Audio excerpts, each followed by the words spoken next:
Hello, happy Christmas to you all. The Wildlife Trust this year are encouraging everybody to go wild this Christmas. So this is for the 12 days of Christmas from the 25th of December until the 5th of January.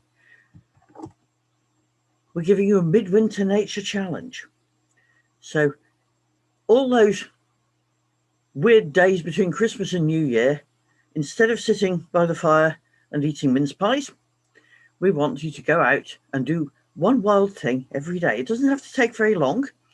It can be something that helps wildlife or just something to get you out and connected with wildlife. And hopefully we'll get some good weather and you can enjoy the outdoors. But even if the weather's not all that good, do try and get out because it doesn't half lift the spirits. Gets you out of those winter doldrums.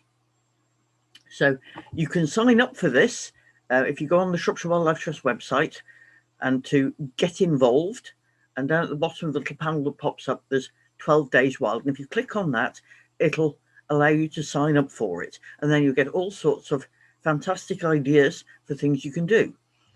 So for this talk, I'm going to tell you some of the ideas I've had. And the first one was to go out for a walk by night. And this is a great way of connecting with nature. It's a great way to get youngsters out and enjoying it because we spend so much of our lives in artificial lighting, and going out and experiencing the darkness is wonderful. So it doesn't matter if it's in town or in the countryside. Obviously somewhere with fairly level paths is good if you're not used to walking in the dark, and give it a little while for your eyes to get used to it. It'll take 5 to 8 minutes for them to begin to get used to it, and about 40 minutes before you've got your full night vision. But it's surprising how much you will be able to see, and especially if you're in somewhere with a bit of street lighting. But even in a natural space and you've got a good moon, or if there's frost on the ground and you get the light reflected back, you can see an awful lot, even though it's completely dark, and it's a new experience. One of the things you might hear more than see on your night walks is owls.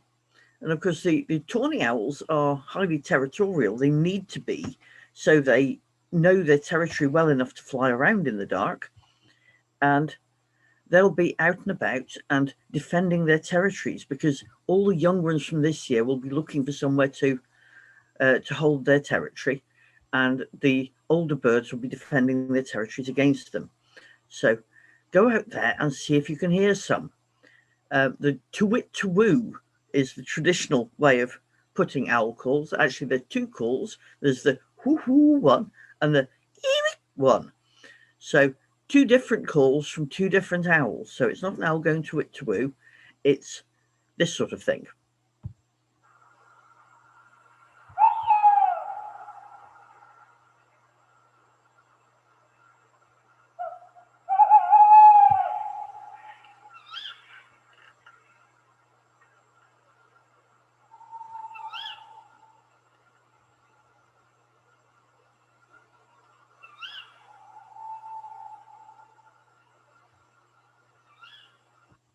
There we go. That was one owl calling and the other answering. If you're in the countryside, particularly farmed land, you might be lucky enough to see and hear barn owls. And these are the wonderful white spectral sort of thing. They make really scary noise. So listen out and see if you can find a barn owl.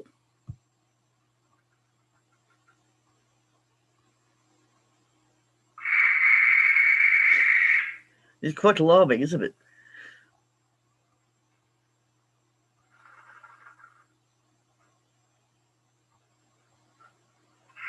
There he goes again. Of course, hearing is one of the senses we probably use a bit less than sight, but you can actually hear things quite well. If you want to pinpoint where it's coming from, if you put your hands behind your ears like this, like little radar dishes, and if you open your mouth slightly, you can hear better.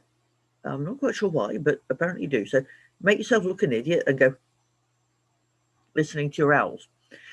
This one is a long-eared owl. If you live somewhere that has coniferous woodland nearby, you might be lucky enough to hear one. And they make a rather strange call. I think it sounds a bit like blowing a comb and paper. Rather an odd noise. Here we go.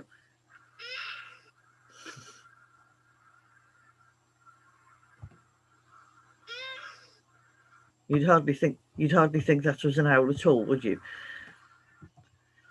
Another thing you might see, and might be surprised at this time of year, is moths. These are winter moths. That's what they're actually called. And they come out during the winter to take advantage of the time of year. There's not so many insectivorous predators around, so they're avoiding bats and the nightjars and things like this that would normally eat moths during the night. It's only the males that fly. This is the male on the top left. The females have little vestigial wings, little stubby wings left over, and all they do is climb up tree trunks and the trunks of bushes and things and release pheromones so the males can find them. And you'll see these pale coloured moths flying around during the winter. And a nice clear night, you'll be able to see them with the headlights of the car. But when you're out walking and you see them flying past you, it's a real treat. At the beginning of January, the foxes will be going to the mating season. So you might hear one of those as well. You might also smell them. If you walk past a gap in a hedge where a fox has pushed through, you can sometimes catch a whiff of that rank foxy smell, which is another wonderful thing to bring the darkness alive. The females are particularly noisy during the breeding season. They'll be looking for a mate, and they have rather an eerie noise.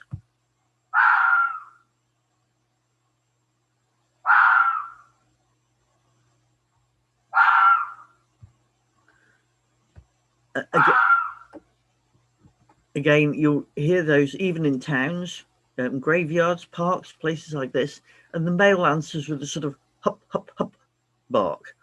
So that was the female screaming, and the male will go hup, hup, hup. So listen out for them.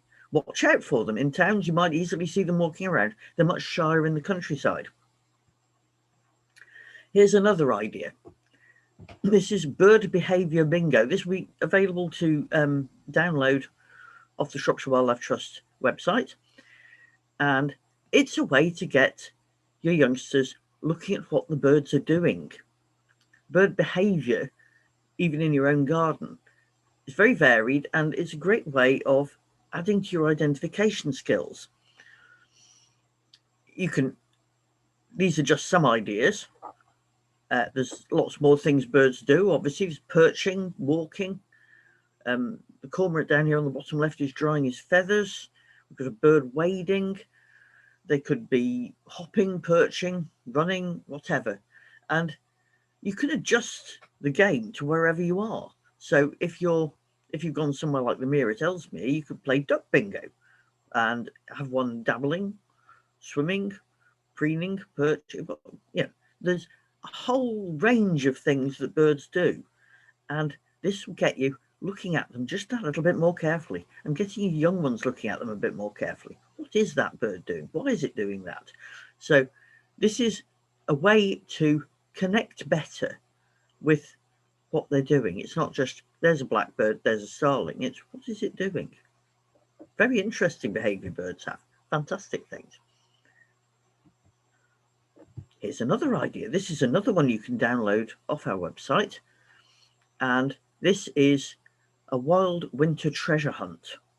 And it's a great way of getting the youngsters running about, hunting in the undergrowth, hunting in the bushes, and observing what's going on in wildlife. So it's a list of things that you might be able to find even in your garden, or a park or a woodland would be brilliant. And if you find something, you're after who can find one thing matching every description and finish the list first. You could make up your own, you could make it simpler for younger children, but it's a way to connect them. And it's like a little project. You might find that if you just a walk is a bit boring, but having something to do on the walk makes it an adventure. I've had great fun doing some of these things just to try them out, really. Something to do for wildlife. This is helping birds in your garden. You can make a bird feeder out of, quite simply, out of lard or suet or dripping or something, and mix it up with some bird seed or ground up peanuts, ground up breadcrumbs, ground up dried fruit, chopped nuts. Try to avoid salty things, but almost anything can be stuffed in the food processor, milled up and mixed with fat. And then you can squish it into a pine cone or shove it into a coconut shell. Or if you want to do something Christmassy, they have those little individual pudding-sized foil pots, and you could make a hole in the bottom and put a string through and then stuff it all full of the fat mix. So the string is poking out top and bottom. Tie a stick on the string so it holds it, and then pull it back up through the top, and you can hang it up and it looks like a little silver bell. If you've made a Christmas tree for the birds, that would be a nice thing to put on it. It's another thing that's on our website. Lots and lots of things to do. This is the downloadable sheet. This is for making a lard and seed mix bird feeder. You can also do a similar thing with dripping, but it needs to be melted. There's instructions on. There's a blog on the website about make your own fat block, which it tells you how to make one with the dripping being melted. Obviously, younger children are going to need help with that because it does get very hot. But it means that you can pour your mixture. Basically, you melt the dripping, mix in the ground up peanuts and seeds and fruit and things, and then you can pour it into anything that doesn't have a leak in it. So a coconut shell, or I put it into square freezer boxes that are the right size, so I can put it into one of those cage bird feeders. And the instructions on our blog will suggest things you can use. They always have a lot of leftovers after Christmas, and a lot of them are very nutritious and high calorie. And birds, of course, don't worry about counting calories. None of them are on a diet. They need that fat to get through the winter. And you can have great fun hanging up your homemade bird feeder. It's a great way to connect kids with what's going on, because it gives them a personal interest. It's, oh, look, they've eaten my feeder. That's which bird is feeding on my feeder. It gives them a personal connection. So that's a great thing to do for wildlife, and it fills half an hour. My next idea is to camouflage yourself and then play hide and seek. Now, I was doing this on my own, and it was actually incredibly difficult. And it would be much better, really, if you did it as a team, like in pairs. Actually getting the foliage to stay on you is quite hard, but the idea is put on your old clothes, and you can tuck evergreen branches into your belt and into your neck, and tie on things with string, and cover yourself with dead grass, whatever. Anything that'll make you disappear into the landscape. And then the idea isn't really hiding, it's just, if you stand against what you've camouflaged with yourself with, you'll disappear into it. Break up your outline. Think how animals camouflage themselves in the wild. Zebras. I mean, how on earth does something with black and white stripes camouflage itself? It breaks up the outline. So think wild, think natural, and go and have a go.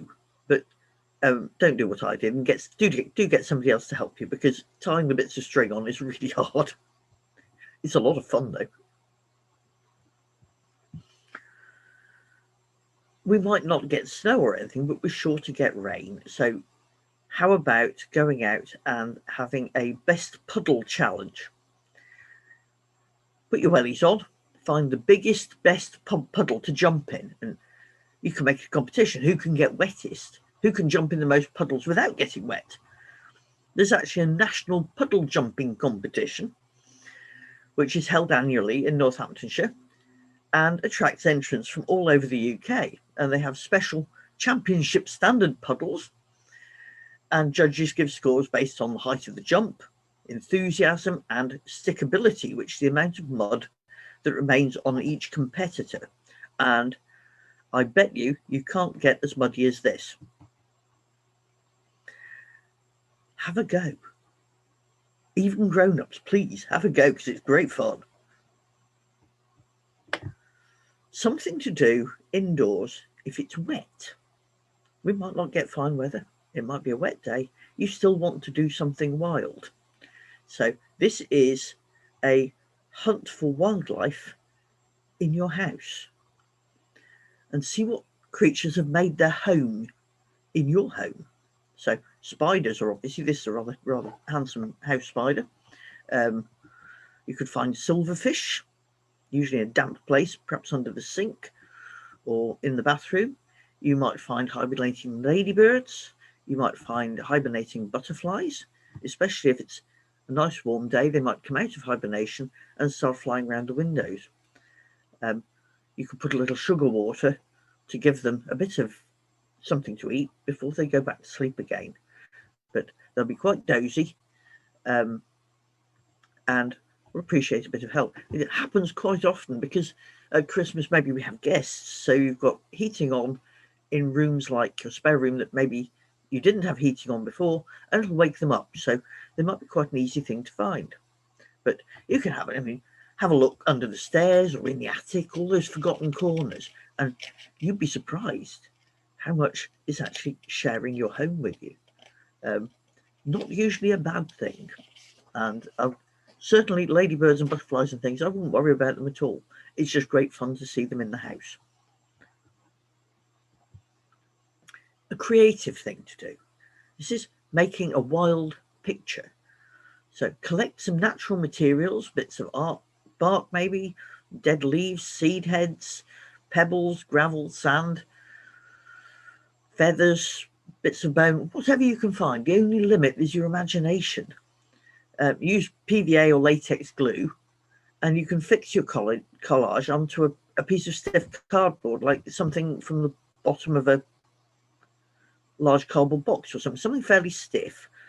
You know, that sort of corrugated cardboard, so it's heavy enough to hold all these natural items that you're going to glue onto it. And you can make a picture, or you could make a more abstract collage, and see what you can do. It's great fun for kids, but also for grown-ups. Look on it as a bit of mindfulness. Give yourself a bit of time over the busy days of Christmas just to express yourself and to connect yourself with nature, because all these things you can find outside, and you can have the fun of gathering them and then the fun of making a picture. If we do get some snow, or even after the 12 days, you can keep this one. Looking for animal tracks in the snow is brilliant. Even in your garden, you'll be surprised what you can find. Things that you never knew came there might be hopping around outside while you're asleep. Probably not the reindeer footprints, but do watch out for, things like rabbits. Even cats and dogs make interesting footprints. So there's some mammal tracks and bird tracks. These are rather nice little arrow-shaped tracks, and you can see where they've been, what they've been doing, whether they've wandered about fairly aimlessly or whether they've gone on a straight path somewhere. You could see where something comes into your garden on one side and goes out on the other.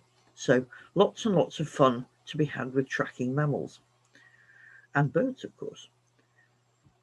This is a muddy print. I think it's probably a dog. So even if we don't have snow, a bit of wet mud will hold a track quite well. And Great fun to go and look for them. Be a detective for the day. Take the kids out, see what you can find. You can download plenty of identification charts of what you might have found. FSC do a very good one, easily available. And there's also a Mammal Mysteries blog, which is on the Wildlife Trust's website. So lots of ways you can identify what you've seen, or you could just go out and look and not worry too much about what it is, but just the fact it's been there. Something else to do for nature. Winter is a grand time to put up new nest boxes, which gives the birds time to get used to them before the nesting season begins. And of course, quite a lot of our resident birds will be starting to look for somewhere to nest by January or February. So it's a good time to put things up. But think of the fun you could have repurposing something, upcycling it if you like. So maybe your teapot you broke the lid and you've got the teapot sitting there, and here's something you could do with it. You could make a little bird nester, as long as it's got the spout pointing downwards so it can drain. That would be a perfectly good little nest for something like a robin or a wren. This one I've put up quite low down, so it'll suit either of those birds. And it's somewhere that has a lot of ivy and clematis and stuff that's going to grow around it, so it'll be a bit hidden. You could make one out of a boot. This has just got a circle of wood with the hole put in it and hung upon a tree. The world's your lobster. You can make all sorts of things. An old football maybe with a half moon shaped hole in it makes a nice home. Put some holes in the bottom just so it'll drain. But lots and lots of different things that you'd be throwing out that you could use that would make a nice nest for a bird. So have a think, use your imagination, upcycle something. It's a lot of fun and just entertaining to see what will come and use it. You'll be able to download our nest box information sheet, which helps with things like hole size and positioning of the finished box. And you never know what might come and live in your basically old piece of rubbish. This is a getting out idea. Go out and watch a winter sunset. You get wonderful colours in the winter sunset. Pretty frosty nights are good, but it doesn't really matter. As long as it's fairly clear and you get a bit of cloud, you get these wonderful colours in it. So scout out a suitable place with a good view to the west and get out there. It's really beautiful, and the plus point at this time of year is you can do it and still be home in time for tea. The other thing is, if you go out at the right time and it's sunset like this, I mean, particularly somewhere that's got reeds and things, you might be lucky enough to see a starling murmuration, which is always absolutely fabulous. Round Wixhall Moss is good. If you go to Morris's Bridge and watch the Charles Singer's Fields Reserve, you might well see a starling murmuration. But even if you don't, just appreciate the colours. How lovely is that? This is my final idea, and I'm definitely going to do this one myself. Have a winter campfire. You don't have to have the snow, whatever it's like, as long as it's not raining, wrap up warm and enjoy a winter campfire. It's an absolutely wonderful way to get out there in the night. Obviously, darkness, it looks totally fantastic, but it doesn't matter. You could do it in the daytime, it would be fine. Toast some marshmallows, maybe roast some chestnuts, or just sit round it and maybe tell a few stories. Enjoy a mug of hot chocolate. It's just great to be outdoors, even in the coldest weather. And one of the things about taking on the challenge is get outdoors.